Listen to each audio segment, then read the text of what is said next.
Hello again guys, and welcome back to another Big Al Devlin video here at the House of Devlin on YouTube. Thank you very much for tuning in, all your support and views and likes and comments and all that, very much appreciated, and please feel free to become part of the community and ask any questions you wish within the comments section.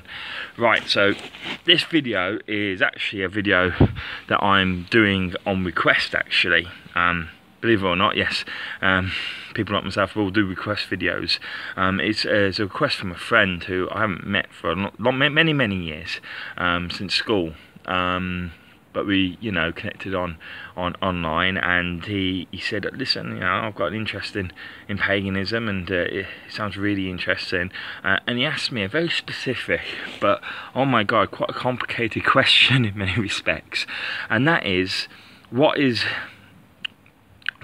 word for word, does paganism, European paganism, Nordic paganism, whatever, does paganism tolerate jealousy?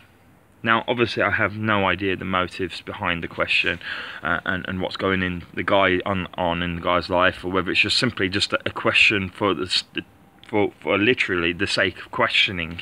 He wants to learn more about that particular subject. I don't know if there's motivation or whether it's just purely educational. So for obvious reasons, I'm going to keep his identification sort of private on here. I'm not going to mention his name or anything like that, and I shouldn't have to anyway, it doesn't matter, but normally this is the point where I go, mate, give him a little shout out. But because obviously I don't know whether it's his private life or not, I'm not going to do that, just to maintain his privacy. But what an interesting question. Does paganism, or European paganism, tolerate jealousy? Well, it is quite an easy answer a quite easy question to answer in many respects, but it opens up a whole load more of other questions or other morals and stuff like that to look at, and of course you then have to ask yourself, well, do the laws of the gods apply to the laws of men? Or do the laws of men apply to it gets a little bit more complicated the deeper you look, but I'm going to try and keep it fairly simple, and then just show you the beauty of paganism and its consequences it's had on the world, just from that simple question about jealousy. First of all, I just want to define what jealousy is. What I think my friend meant was envy, because jealousy is the true meaning of jealousy is the fear of losing something you have to someone else, i.e. like losing your girlfriend to another man or something.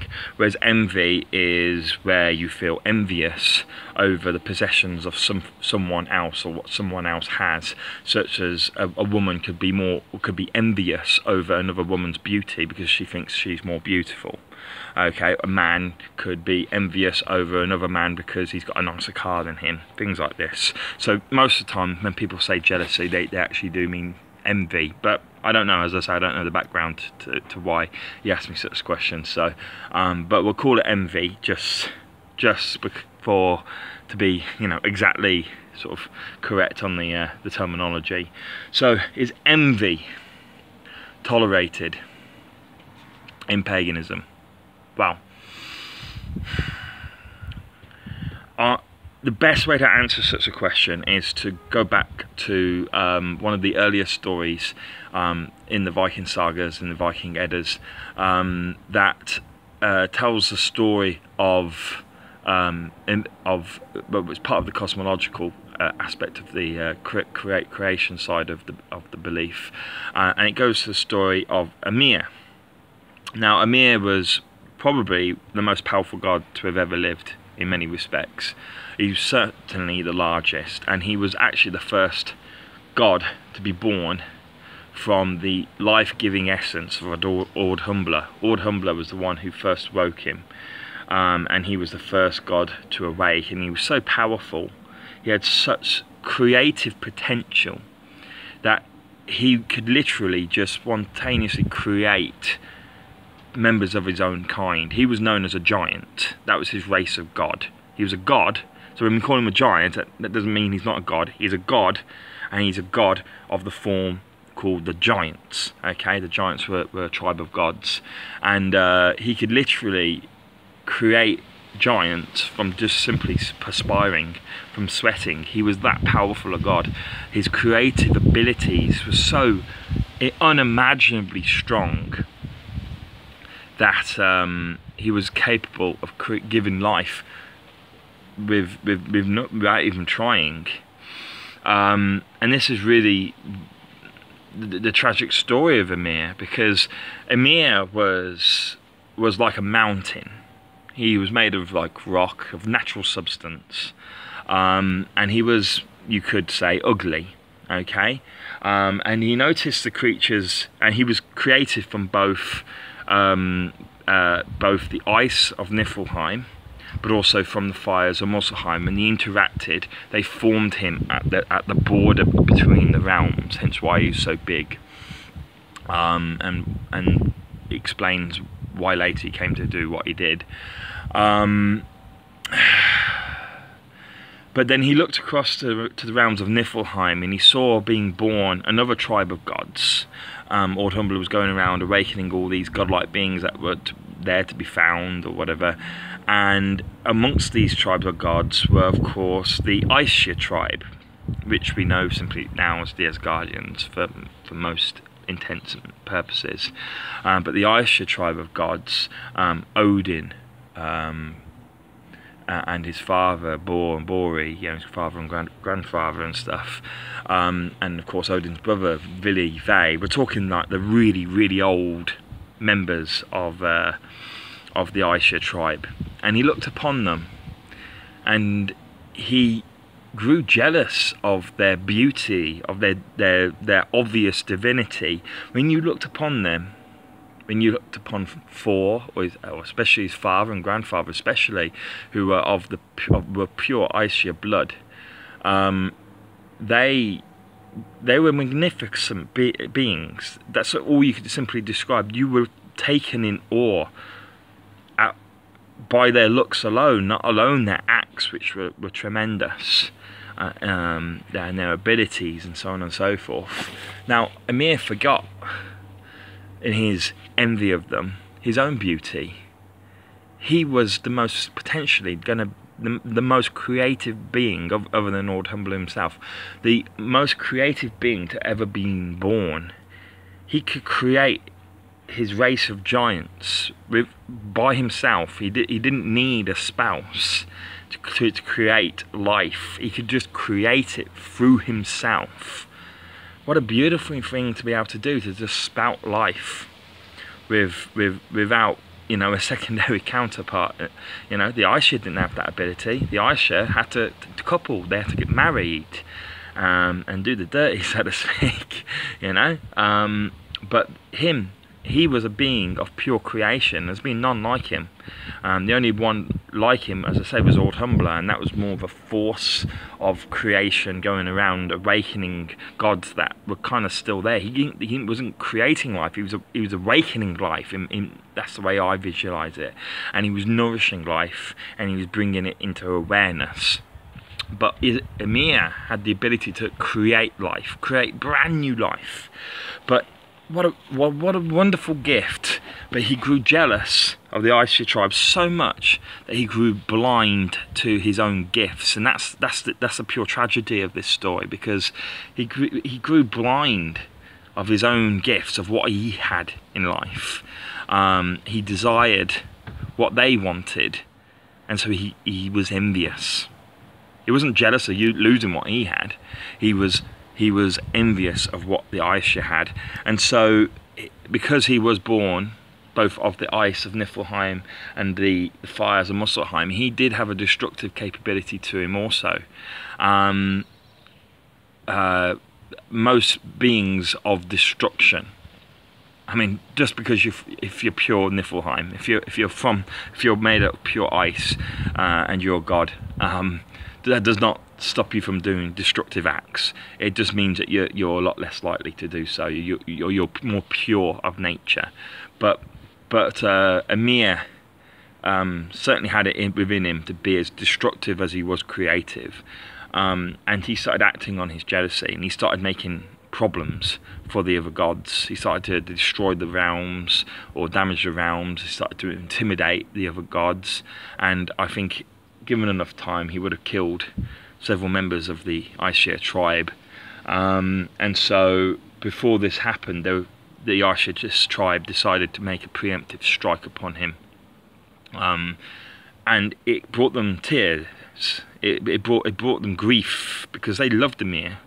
Ymir, they could see the beauty of Ymir themselves.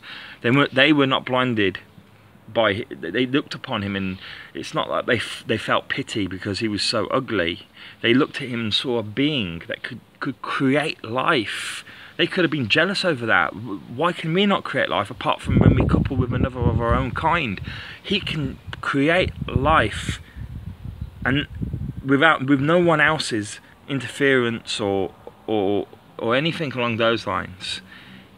He could have the greatest line of gods that you know, he could rule, you know. And on top of that, he was immensely strong and immensely powerful. I mean, he was the strongest and most powerful of all the gods. Not even Bori, which were Odin's father and grandfather, not even them, the first their kind, not even them could fight him in single combat. They'd fight him, but they'd die, you know. Ymir was an incredibly powerful being.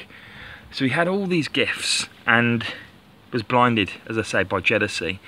And unfortunately, as I say, a preemptive strike had to be made. It was obvious. It was obvious to the Aesir that a preemptive strike had to be made. They could not leave him to bring about the destruction that he desired. And so what they did, Odin, Vili and Ve, which were three brothers. Odin we know as the king of the gods now, yes, and his two brothers, Vili and Ve, attacked Ymir. They fought him, and I actually have them, if I can show you. It never shows up too well on camera, but I've got Odin, Vili and so I've got Odin at the top there, then I've got Vili in the middle there, you can probably see, and then Ve at the bottom. Okay, so the old Norwegian, well, old Scandinavian god masks, okay, of the three gods. And so Odin, Vili and Ve made a strike upon Ymir, and they were successful in killing him. And so really the moral of the story is jealousy is a destructive, or envy is a destructive emotion that we're all capable of feeling. We're all capable of acting upon on envy. You know, when we feel envious, we're all capable of not only feeling it but acting with that envy as a primary motive to whatever comes next. Like, we take something that we think, I want that, he can't have it, I'll have it, you know, or you go hurt someone, and so on and so forth. Envy is a destructive force. It's, in my opinion, part of the Uttengard forces, or, you know, emotions. If you could assign an emotion to either Innengard or Uttengard, jealousy or envy is, well, both of them are very much destructive elements of your personality, and they belong within the Uttengard. Okay. I.e., small amounts of them can be useful, but they have to be kept in check. Anything, you know, large amounts of envy, large amounts of jealousy, or over a long period of time, small amounts for a long period of time, this is no good. This is destructive. This is harmful, either to yourself or to someone else, but normally to yourself. And so what killed Ymir? Yes, Odin, Vili and Ve may have been the spear and the axe and the hammer, so to speak, to strike down Odin. They may have been, in modern terminology, the bullet and the gun, but they weren't the ones pulling the trigger. Ymir pulled the trigger. Ymir destroyed himself. His envy of those around him, who he had no reason really to be envious over. He had gifts far beyond them, but his envy of them was what led to his destruction. And that's the moral of the story. Is it accepted within paganism? We're human beings. I think in paganism or any other religion, but certainly within paganism, which is very, you know, sort of grounded within nature and creation and destruction. We don't see good and evil, we see creation and destruction. When you're in a world where you look at things and everything's more sort of shades of grey rather than black and white, you know, it's, as I say, a more liberal way of looking at the world, then I would say that obviously to a point, yes, of course, envy is tolerated. We're human beings, it's in our nature. We are the children of Amir. We were created from his body, from his hair, okay. Well, we were created from two trees, but trees were and other vegetation were the hairs on Amir, and I'll get into that into a minute. But we are Amir's children. Ultimately, we are the children of both Odin, who gave us life, but our bodies are that of Amir, pure Amir. We are the products and offspring, essentially, of Amir. We are his legacy, along with the giants that still live.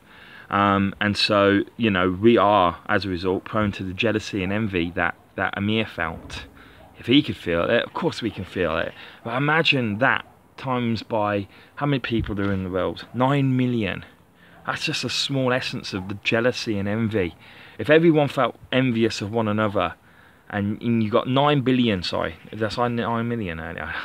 You've got roughly 7, 8, 9 billion people in the world, and everyone is envious of everyone else, and you times that envy by 9 billion, that personal feeling you're feeling.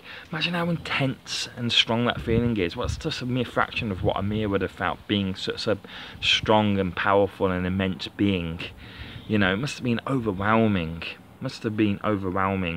And so, as I say, envy and jealousy, I think, by pure pagans, who look at the story, would say no, it's not tolerated, or that it is. They may say it's not tolerated, but the mass majority of pagans, because it is an interpretation at the end of the day, would say that Amir was tolerated for a very long time. He was tolerated for a very long time. When he was filled with this envy and jealousy, he was tolerated for a very long time before the axe came down and took his head, so to speak. Even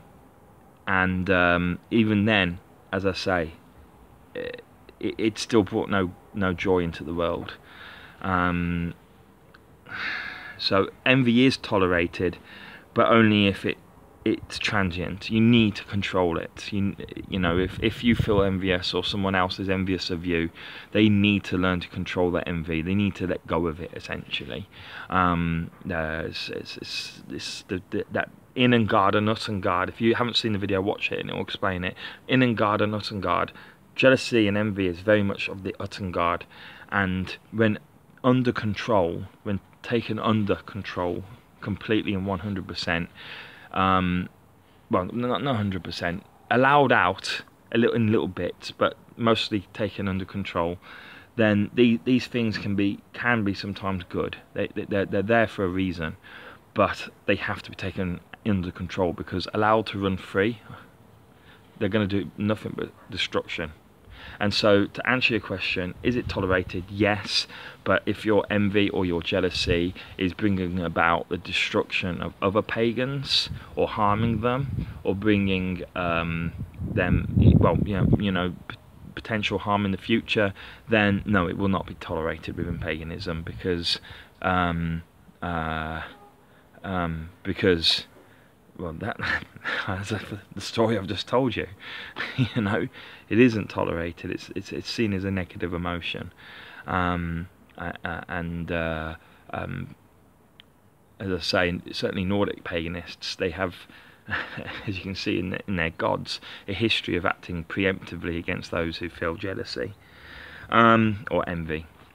Okay, now as I want footnotes, I'd like to put on here something that was made aware to me by Celtic God. This was a video I filmed a while ago, but I've refilmed it and retold the story as I've just done now. But I want to put into the story that when Odin, Vili and Ve killed Ymir, they felt grief. You may ask why. Well, it's because they didn't want to kill Ymir. Ymir to them was a creature of beauty in essence. He could create. He was pure creation in essence. Yes, he had destructive elements to him, but if only he could control those destructive elements of him, he was a being of pure creation, if he wanted to be. But he got corrupted by the destructive forces within him. And I think Ymir really represents, in that sense, really what men are capable of, because as I will say, what happened after this was they could not just simply watch Ymir's body rot or, you know, disintegrate or whatever would have happened back then before the afterlives truly existed. And so Odin, Vili and Ve said, we need to do something with his body that he can be. We love him so much, we can't just. We need to do something positive with this. We need this death to lead to creation. And so what they did is they took his body, and I don't know how, because I'm not a world maker and I'm not a god.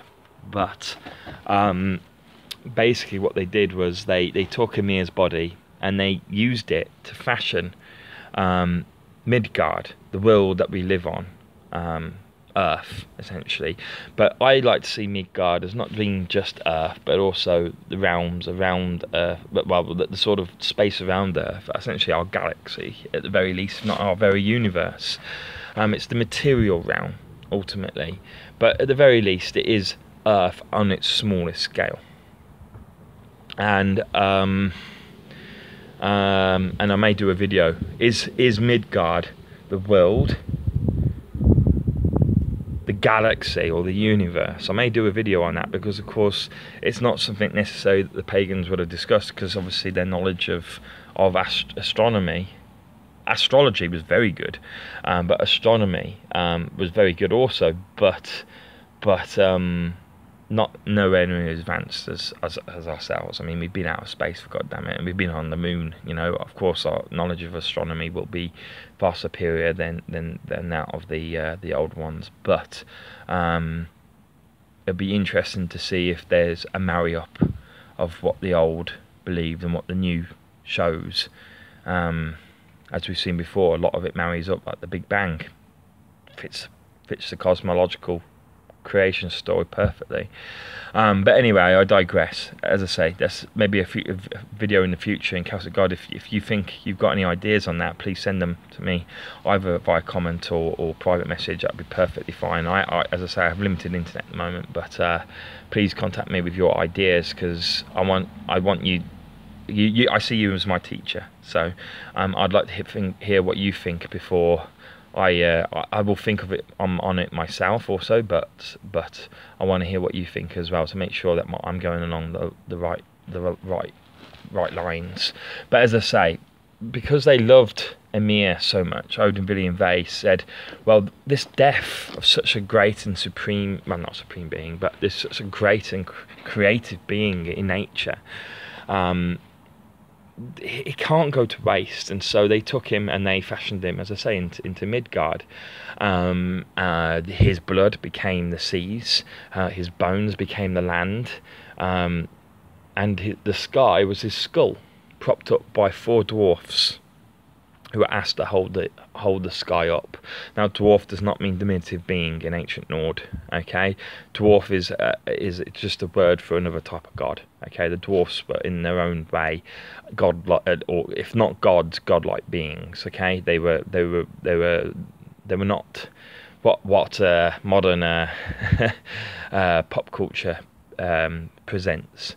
Okay, they were master smiths, yes, but they were by no means diminutive. Okay, and so or if they were, certainly in the material realm, you know, when you've got an energy being essentially coming into a material realm, I think they can be any size they need to be ultimately. But they took 4 dwarfs called north, east, south, and west, and asked them to prop up and hold up the skies.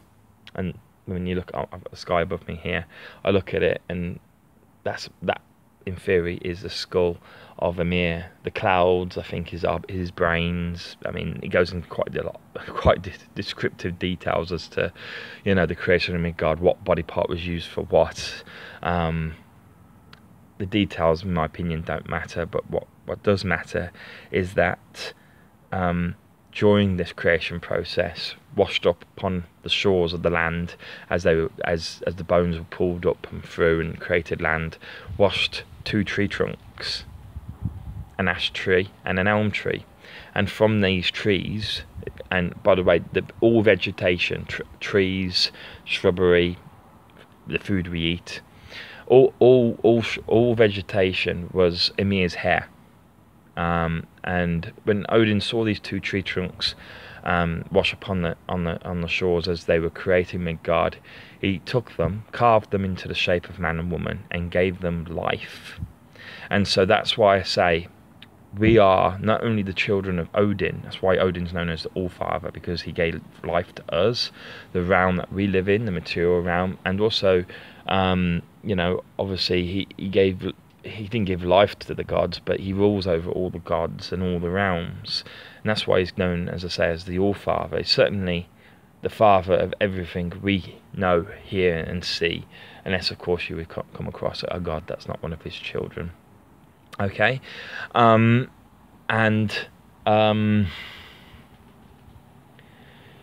beauty of this story is, even in his grief, Odin decided that Ymir should almost have a second chance for us. He obviously didn't hate Ymir. If he hated Ymir, why would he give life to an essence of him, a part of him, allow him to live through a multitude of other sort of life beings? Why would he allow the spirit of Ymir, in essence, to live on in some way? Why would he do that if he hated him? He did it because he loved him, and he created men out of his love of Ymir, out of his love for his creation and for what he represented. It's getting windy, so hopefully you can hear me.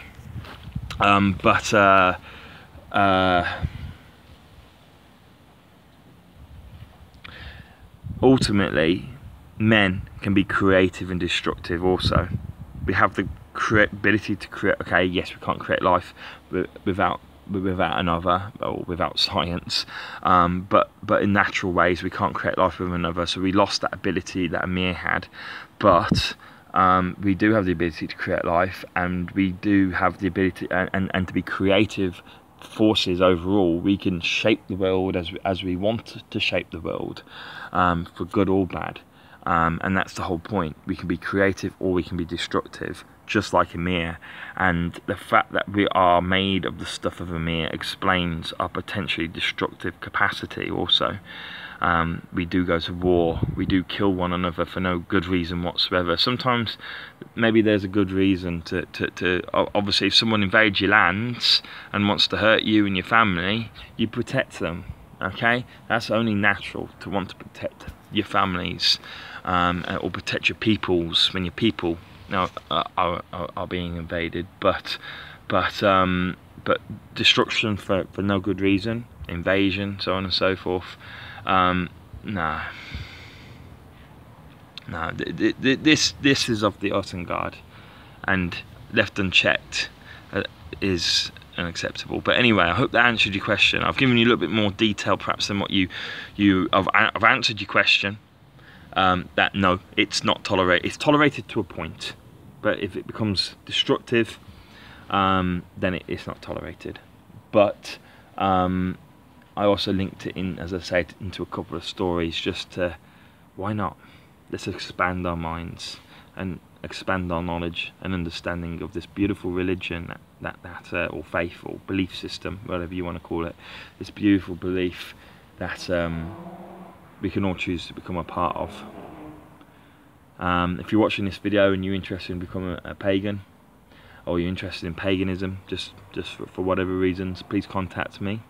Contact me via YouTube or Instagram. I am on there. It's in my about section. You'll find the contact links to get hold of me, or if not, contact Celtic God, who I see as my teacher. We both have seen a lot of this world, and I think he's the wiser one, but it's my dream. Maybe I'm like Odin. I want to be the wisest, and he's like Tyr. He's the noblest. That's how I see him anyway.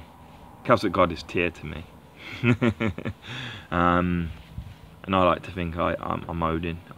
My life is the pursuit of wisdom. Whereas Celtic God is like Tyr. He cares for his people. He wants to bring them nothing but goodness. He's a good man, and he is wisdom. Goodbye.